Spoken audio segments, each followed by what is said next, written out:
Assalamualaikum warahmatullahi wabarakatuh. Perkenalkan, kami dari kelompok IPA kelas 9C. Kali ini kami akan mempresentasikan bioteknologi di bidang kesehatan. Apa sih bioteknologi itu? Bioteknologi adalah istilah yang berasal dari bahasa Latin yang terdiri atas kata bio yang berarti hidup dan teknos yang berarti teknologi serta logos yang berarti ilmu. Selanjutnya, bioteknologi diartikan sebagai kajian ilmu terapan yang konsen terhadap rangkaian proses biologis dalam rangka menghasilkan barang dan jasa yang menerapkan prinsip sains. Nah, penerapan bioteknologi terbagi menjadi 6, yaitu bioteknologi pangan, pertanian, peternakan, kesehatan, lingkungan, dan forensik. Kali ini kita akan membahas penerapan bioteknologi kesehatan. Selanjutnya ada topik tentang antibiotik.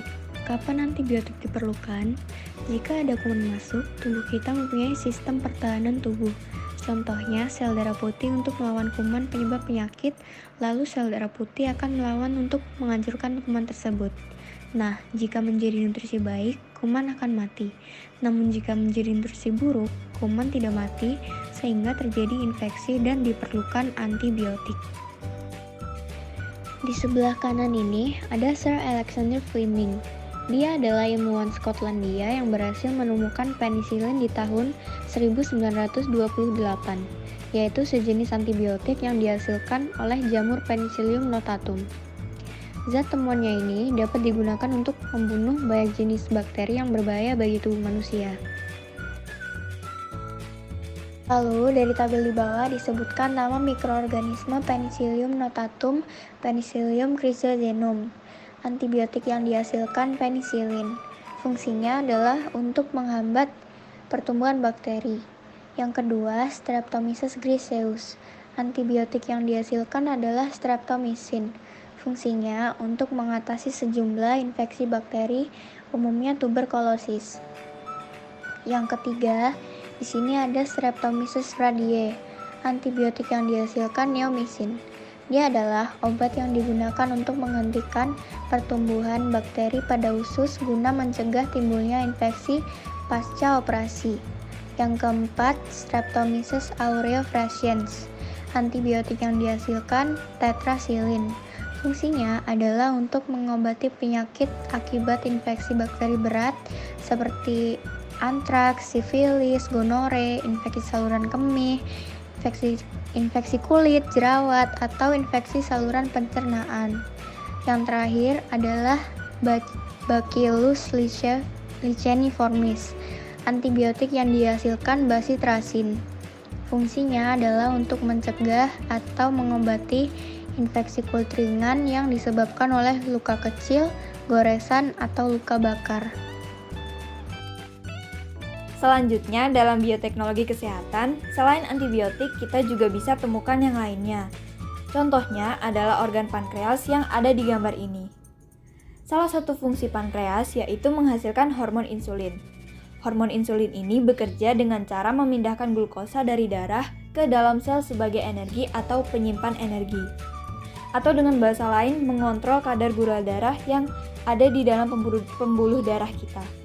Jadi, jika di dalam pembuluh darah kita terdapat terlalu banyak glukosa, maka hormon insulin akan memberi instruksi kepada sel-sel yang ada dalam tubuh. Contohnya, hormon insulin ini memberi instruksi pada sel lemak agar merubah glukosa menjadi trigliserida. Hormon insulin juga memberi instruksi pada sel otot agar merubah glukosa menjadi glikogen. Sekaligus, hormon insulin memberi instruksi pada sel hati sehingga glukosa diubah menjadi trigliserida dan glikogen.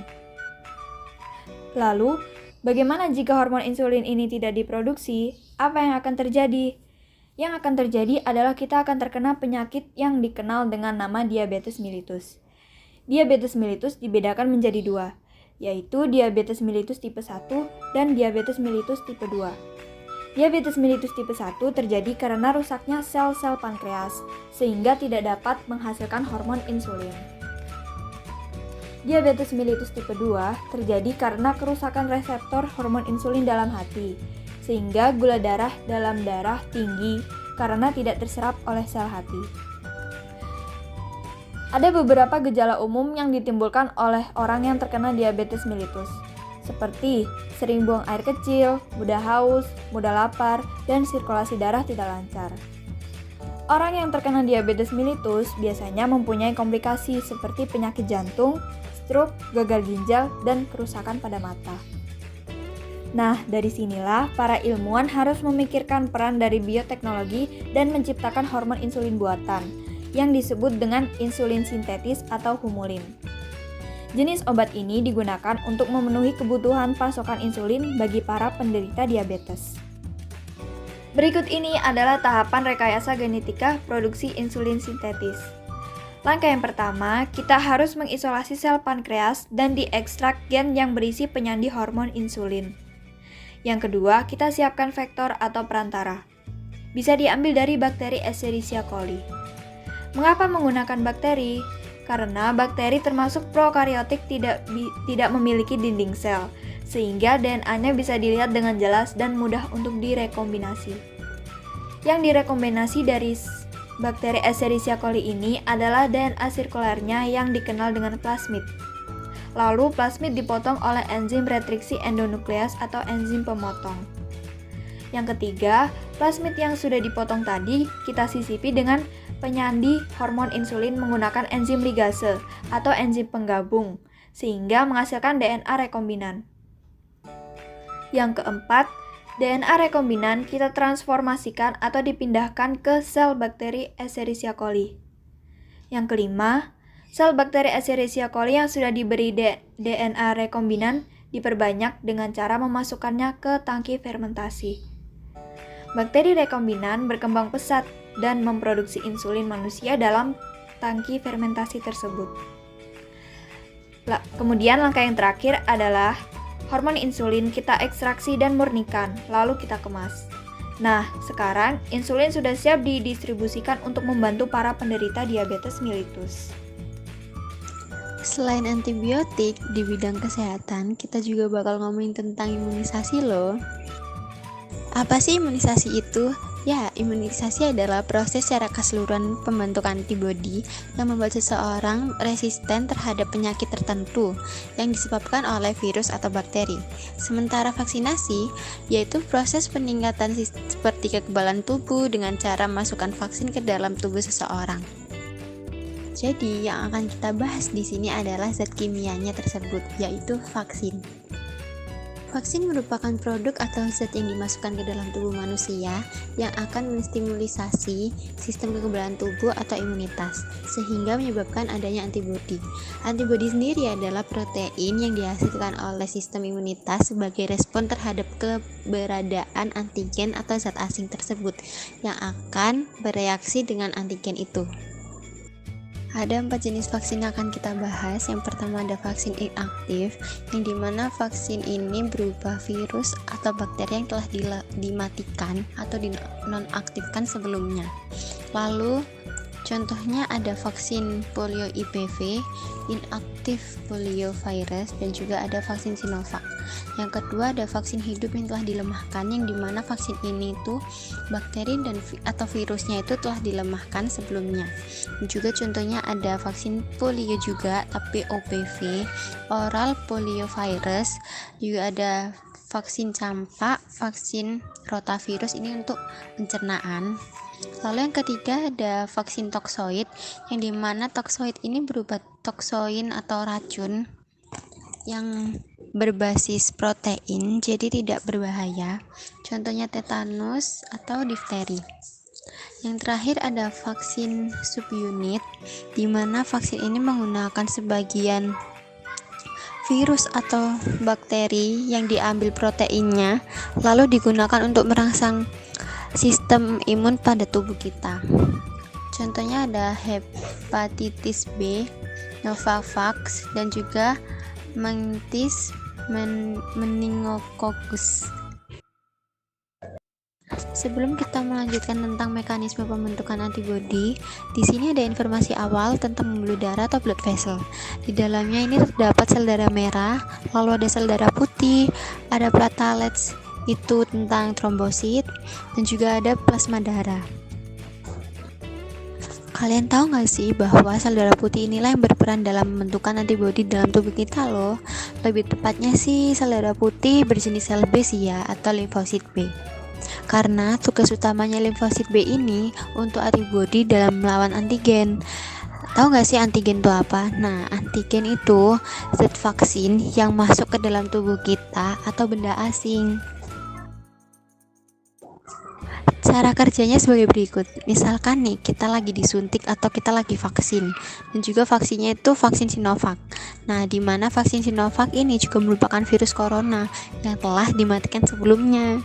Tetapi, meskipun telah dimatikan, virus tersebut juga memiliki lapisan permukaan luar atau protein yang nanti akan bisa dikenali oleh sel B. Nah, saat virus corona yang telah dimatikan ini tadi masuk ke dalam tubuh kita, maka reseptor pada sel B ini akan meningkatkan antigen tersebut, dan saat sel B ini bisa meningkatkan antigennya, maka sel B ini akan melakukan cloning atau mengkloning dirinya sendiri secara identik. Kalian tahu gak sih bahwa pembentukan cloning ada dua tipe yang terbentuk loh. Yang pertama ada sel memori, di mana sel ini berumur panjang dan dapat merespon dengan cepat ketika terpapar antigen yang sama. Jadi pemberian vaksin itu membiasakan sel B untuk mengenal protein yang ada di virus corona, ya meskipun telah dimatikan atau dinonaktifkan, sehingga ketika kita terpapar virus corona, sel memori ini sudah bisa mengenali. Kemudian ada sel plasma. Sel plasma ini umurnya lebih pendek daripada sel memori. Nah, sel plasma ini nanti akan mengeluarkan antibodi khusus untuk menghancurkan antigen tersebut. Jadi kita bisa menyimpulkan bahwa perbedaan sel memori dan sel plasma itu sangat benar-benar beda. Nah, sel memori ini bertugas menyimpan cara-cara untuk melawan antigen atau virus corona tersebut. Kemudian, sel plasma ini menghasilkan antibodi untuk menghancurkan antigen tersebut.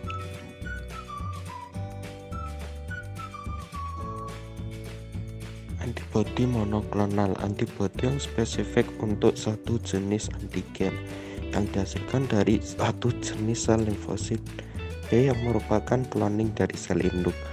Biasanya digunakan sebagai terapi artritis, radang sendi, kanker sel darah putih, ataupun kanker darah, ataupun leukemia. Nah, cara membuat antibodi monoklonal yaitu dengan teknik hibridoma. Hibrid itu campuran, oma itu sel kanker, dan fusi itu menggabungkan. Tahapannya menggunakan mencit atau bisa disebut tikus kecil, dan mencit tersebut diberi antigen, dan mencit tersebut akan membentuk suatu antibodi. Setelah itu diambil sel limfosit B, dan sel limfosit ini digabungkan dengan sel tumor, karena sel tumor ini cepat membelah. Jika kedua sel ini digabungkan, maka akan membentuk sel hibridoma, dan sel hibridoma ini akan diseleksi lalu diperbanyak. Setelah diperbanyak lalu dikulturkan, dan setelah itu dimurnikan dengan diambilnya antibodinya saja. Dan begitulah cara proses dari teknik hibrid. Kesimpulannya ialah perkembangan bioteknologi tidak hanya didasari pada biologi semata, tapi juga pada ilmu-ilmu terapan dan murni lain seperti biokimia, komputer, biologi molekular, mikrobiologi, genetika, kimia, matematika, dan lain-lain. Dan kata lain, bioteknologi adalah ilmu terapan yang menggabungkan berbagai cabang ilmu dalam produksi barang dan jasa. Penggunaan bidang teknologi dalam bidang kesehatan harus dilakukan sesuai prosedur yang diberikan agar tidak menimbul kesalahan. Sekian.